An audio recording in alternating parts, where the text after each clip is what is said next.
हो सकता है आप भी प्री डायबिटिक स्टेज में आ चुके हैं, यानी कि मधुमेह या डायबिटीज़ होने से पहले वाला स्टेज। यह समस्या आजकल इतनी कॉमन हो गई कि हर दूसरे घर में किसी ना किसी को मधुमेह या डायबिटीज़ है। जब हमारे शरीर में, हमारे ब्लड में हद से ज़्यादा शुगर लेवल बढ़ जाता है और साथ ही बहुत ज़्यादा भूख लगती है या फिर बहुत ज़्यादा प्यास लगती है या बार बार पेशाब जाना होता है, यानी पॉलीफेजिया, पॉलीडिप्सिया, पॉलीयूरिया, ये सारे सिम्टम्स या लक्षण आपको देखने को मिलते हैं, तो कहा जाता है कि आपको डायबिटीज़ हो चुका है या मधुमेह हो चुका है। एक बार ये डायबिटीज़ हो जाए तो फिर धीरे धीरे आपके शरीर के और अंग और ऑर्गन्स को भी डिस्ट्रक्ट करने लगता है। ये आपकी आंखों की रोशनी पे इफेक्ट करने लगता है, धीरे धीरे आंखों की रोशनी कम होने लगती है या फिर उस पर मोतियाबिंद या कैटरैक्ट होने लगता है। इसे हम रेटाइनोपैथी कहते हैं। या तो फिर आपकी किडनी के फंक्शन पे इफेक्ट करता है या फिर आपके धीरे धीरे ये नसों पर इफेक्ट करने लगता है, यानी कि आपको शरीर में झुंझुनापन, नमनेस जैसी सेंसेशन आती है, हाथ पैरों में ऐसा लगता है झुंझुनापन है या फिर किसी नसों में दर्द वगैरह होती है। इसे हम न्यूरोपैथी कहते हैं। और कई बार ऐसा भी देखने को मिला है कि डायबिटिक वाले जो पेशेंट्स होते हैं उनको अगर कोई चोट वगैरह लग जाती है या फिर कोई ऐसा घाव बन जाता है तो वो जल्दी ठीक नहीं होता। इसे हम डायबिटिक अल्सर भी कहते हैं। तो ये सारे कॉम्प्लिकेशंस है, एक बार डायबिटीज़ हो जाए और वो बढ़ते रहे धीरे धीरे, अगर आपके कंट्रोल में नहीं आए तो ये सारे कॉम्प्लिकेशंस आपको शरीर में देखने को मिलते हैं। तो आपके पास अभी भी वक्त है, क्योंकि गोल्डन रूल है, precaution is better than cure.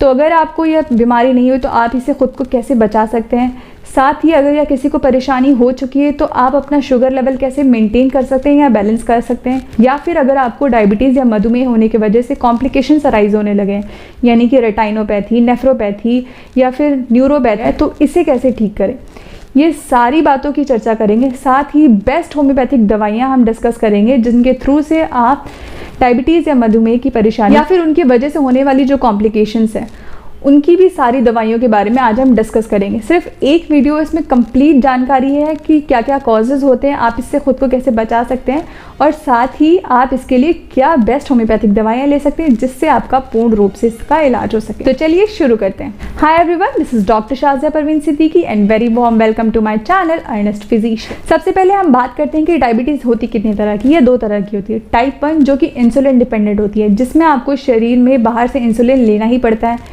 दूसरा होता है टाइप 2 जो कि नॉन इंसुलिन डिपेंडेंट होती है, जो आपके डाइटिक एरर या फिर कई बार जेनेटिक हिस्ट्री की वजह से भी होती है। जिनके घरों में फर्स्ट डिग्री रिलेटिव्स को डायबिटीज़ हो जाए, यानी कि उनके माँ बाप या भाई या बहन को अगर डायबिटीज़ हो जाए तो उन्हें डायबिटीज़ होने की चांसेस ज़्यादा होती है, बढ़ जाती है, यानी कि फर्स्ट डिग्री रिलेटिव से डायबिटीज़ होने की चांसेस ज़्यादा बढ़ जाती है। तो ऐसे लोगों को पहले ही सावधान रहना चाहिए। अब हम बात कर लेते हैं कि क्या नॉर्मल ब्लड शुगर लेवल होता है, साथ ही अगर आप प्री डायबिटिक है तो क्या ब्लड शुगर लेवल होगा और अगर आप डायबिटिक है तो क्या ब्लड शुगर लेवल होगा। यहाँ मैं एक चार्ट लगा दे रही हूँ जिसके थ्रू से आपको हेल्प मिल जाएगी। अगर आपका फास्टिंग यानी कि बिना खाए पिए ब्लड शुगर लेवल 80 से 100 के बीच में रहता है तो यह नॉर्मल है, और अगर आपने खाना खाया और उसके बाद just blood sugar level check किया पोस्ट पेरेंडियल 170 से 200 के बीच में रहता है तो भी नॉर्मल है, और अगर आप खाना खाने के 2 से 3 घंटे बाद ब्लड शुगर लेवल चेक करते हैं से 140 के अंदर है तो यह भी नॉर्मल है। क्या होता है कि घरों पर हमारे ग्लूकोमीटर बहुत ईजिली हमें अवेलेबल होता है, तो हम हर वक्त उसे चेक कर लेते हैं। कई बार वो आपको बढ़ा हुआ भी मिलता है, तो अगर आपको ज़्यादा बढ़ा हुआ ब्लड शुगर लेवल दिखता है, स्ट्रेस लेने लगता है कि अरे मेरा तो शुगर लेवल बढ़ गया, पर ऐसा नहीं होता।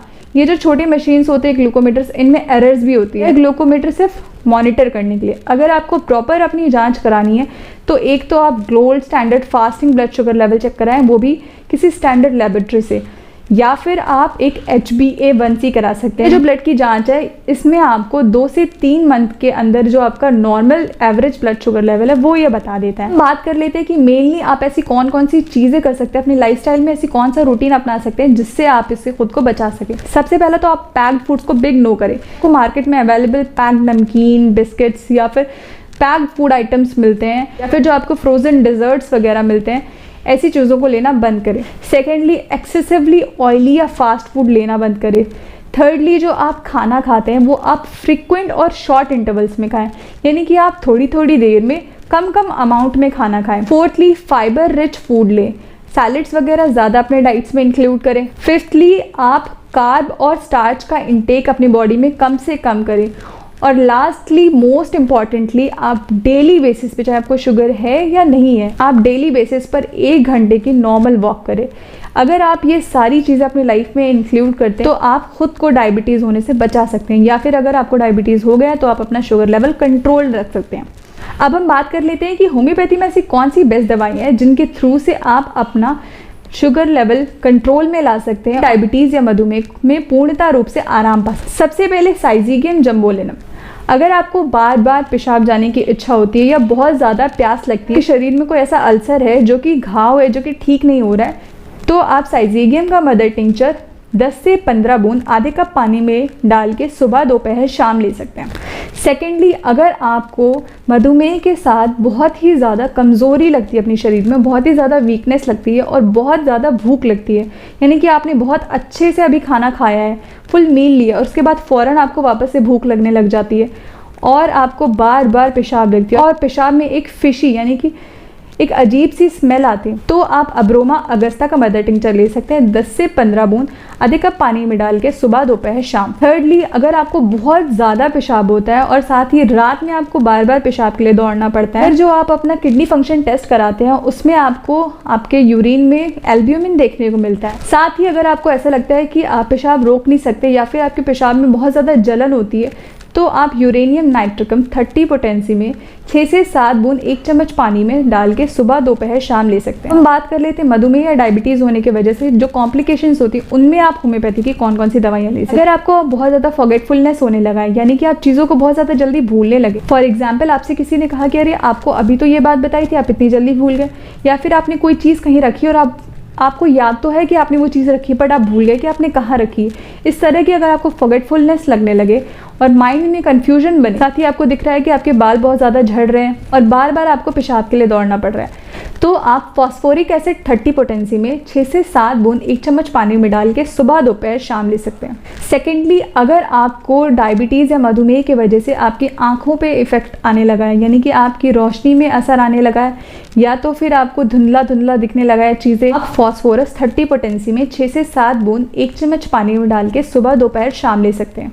थर्डली, मोस्ट इम्पॉर्टेंटली, जो डायबिटीज़ के पेशेंट होते हैं या जो मधुमेह के पेशेंट होते हैं, वो कहते हैं कि उनके पूरे शरीर में से ऐसा लगता है झुंझुनापन हो रहा है, यानी कि हाथ और पैरों में झुंझुनी रहती है, नमनेस सा फील होता है और साथ ही उनके नसों में दर्द वगैरह बनी रहती है और उनके जो काफ मसल्स होते हैं यानी कि पैरों की जो पिंडलियाँ होती हैं उनमें बहुत ज़्यादा दर्द रहती है, ऐठन सी बनी रहती है, तो आप कोनियम को 30 पोटेंसी में 6 से 7 बूंद 1 चम्मच पानी में डाल के सुबह दोपहर शाम ले सकते हैं। लास्टली, अगर आपको मधुमेह या डायबिटीज़ हो जाने के बाद कहीं चोट लग जाती है और वह चोट जल्दी भरती नहीं है, यानी कि एक घाव या अल्सर बन जाता है, तो आप कैलेंडुला का मदर टिंचर उस पर लोकली अप्लाई कर सकते हैं, डाइल्यूट करके पानी में वुंड को क्लीन करके कैलेंडुला का मदर टिंचर उस पर अप्लाई कर सकते हैं, आराम देखने को मिलेगा और जो आपका घाव है वो जल्दी ही भरने लगेगा। तो आज की वीडियो में इतना ही। मेरे साथ बने रहने के लिए आपका बहुत शुक्रिया। ये मेरी वीडियो हेल्पफुल लगी तो ज़्यादा से ज़्यादा लोगों तक शेयर करें और मेरे चैनल को लाइक, शेयर और सब्सक्राइब करें, साथ ही बेल आइकन को प्रेस करना ना भूलें। और अगर आपको ऑनलाइन कंसल्टेशन चाहिए तो दिए गए ऊपर व्हाट्सएप नंबर या फिर मेल ID पे आप मेल कर सकते हैं। Thanks for watching, stay safe and healthy.